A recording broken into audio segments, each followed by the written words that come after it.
Mtazamaji wa Faida Online TV, mashehe, maimam, madarwesh, lakini pia hata Waislamu mbalimbali wamekusanyika kwenye kijiji cha Mumbulu kinachopatikana kwenye wilaya ya Masasi mkoani Mtwara kwa lengo moja tu la kumwombea dua Sheikh Ali bin Musa maarufu kama Kuswali Naleke, ama wengine wanamfahamu kama Darwesh Rocket.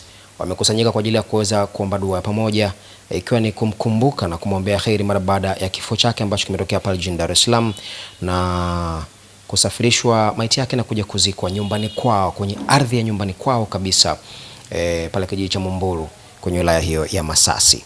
Kama hivyo unavyoona, wengine wakiwa wanaingia hapo na kusanyika kwa ajili ya kuweza kuja kushiriki zoezi hili. Na pamoja na hiyo dua, naomba nikuoneshe pia kaburi la Kuswali Naleke. Hili kama unavyoliona, ni kama kuna kama kisima hivi kimezungushwa, kama nataka kujenga tenki, lakini ndani yake hapo ndio kuna kaburi la Sheikh Rocket ama Kuswali Naleke, yule ambaye alikuwa na maajabu mengi, ikiwa ni pamoja na kwamba wengine walikuwa wanasema Sheikh kwenda Maka kuhiji bila kutumia usafiri wowote ambao unaofahamu wewe, kwamba akate tiketi apande ndege aende zake Maka. Hapana, alikuwa anaendaje?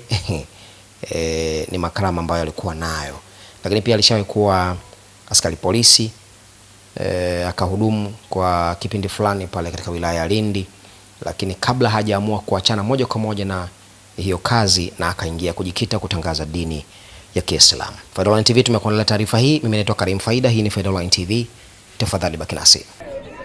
Wa hakadha kana Rasulullah sallallahu alaihi wasallam, na hivi ndivyo alivyokuwa Mtume sallallahu alaihi wasallam, la yaghdhabu illa lillah. Mtume alikuwa akasiriki isipokuwa leo mnapolikusa jambo la Mungu ndio unajiona hasira za Mtume, lakini yeye mwenyewe ukimwambia chizi ni sawa, mwenda wazimu wewe sawa tu, wewe mchawi hana matatizo, katukana matusi yote ndani ya Qur'ani wala ya kumshughulisha. Tutaka ujue hasira za Mtume ni pale unapojikosea la Mungu. Na mashehe wetu walikuwa hivi.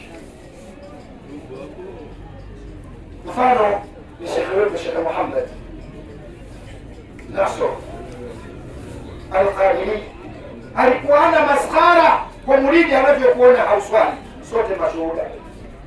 Tena alikuwa ana maskhara, hataki kuona unavuta tumbaku, tuana muhali na muridi wewe, sio lazima uwe muridi wake. Nuru Muhammad kana jadda, alikuwa mtu imara kwenye msimamo. Na mtazamaji wa Faida Online TV, kama ulivyosikia mawaidha ambayo yanaendelea hapa katika kijiji cha Mumbulu, wakimwombea dua shekhe wetu Sheikh Darwesh Rocket ama mzee wetu Kuswali Naleke, mara baada ya kutangulia mbele za haki.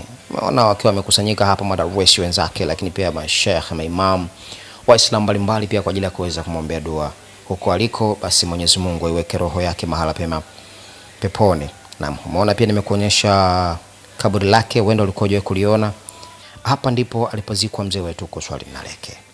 Mwenyezi Mungu aweke roho yake mahala pema peponi, amina. Mpaka kufikia hapo mimi sina la ziada. Naitwa Karim Faida, hii ni Faida Online TV. Nikukumbusha kusubscribe, ku like na comment yetu ili endelee kupata habari zetu. Sisi ni watu wa field. Asante na kwaheri.